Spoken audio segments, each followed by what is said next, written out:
ആരെയാണ് ആരാധിക്കേണ്ടത്? ആരോടാണ് ആരാധന? അള്ളാഹു പറയുന്നു വമാ ഖലഖതുൽ ജിന്ന വൽ ഇൻസ ഇല്ലാ ലിയഅ്ബുദൂൻ. സൂറത്ത് ദാരിയാത്ത് 56-57 വചനങ്ങൾ. മനുഷ്യവർഗത്തെയും ജിന്നുവർഗത്തെയും സൃഷ്ടിച്ചത് മഹാപ്രപഞ്ചത്തിന്റെ നാഥനെ ആരാധിക്കാനാണ്. ആരാ മഹാപ്രപഞ്ചത്തിന്റെ നാഥൻ? ഹിന്ദുവിനെയും മുസ്ലിമിനെയും ക്രിസ്ത്യാനിയെയും ജൈനനെയും ബൗദ്ധനെയും മതമുള്ളവനെയും ഇല്ലാത്തവനെയും ഈശ്വര വിശ്വാസിയെയും നിരീശ്വരവാദിയെയും സൂര്യനെയും ചന്ദ്രനെയും നക്ഷത്രങ്ങളെയും ഗാലക്സികളെയും സൗരയൂഥങ്ങളെയും കാട്ടാറുകളെയും കാനനങ്ങളെയും എല്ലാം സൃഷ്ടിച്ച അണ്ടകടാഹത്തിന്റെ ജഗതീശ്വരനാരോ അവനാണ് ലോകത്തിന്റെ തമ്പുരാൻ. ശമ്മ ഇസ്രായേല അഡോണ എലോഹിൻ അഡോണ യഹ് ഓം അസദോമ ഓം സദേ സമസ്തേ.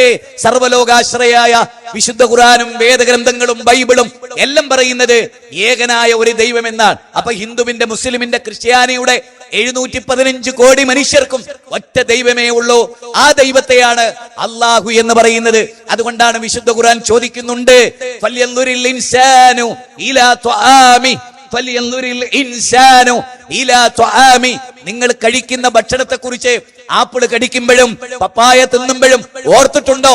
അതിന്റെ നിറവും ആകൃതിയും ടേസ്റ്റും അതിൽ ആർക്കെങ്കിലും പങ്കുണ്ടോ? ഒരാൾക്കും പങ്കില്ല. അതുകൊണ്ട് അള്ളാഹ് ചോദിക്കുന്ന നമ്മളോട് ഹാദാ ഖൽഖുല്ലാ.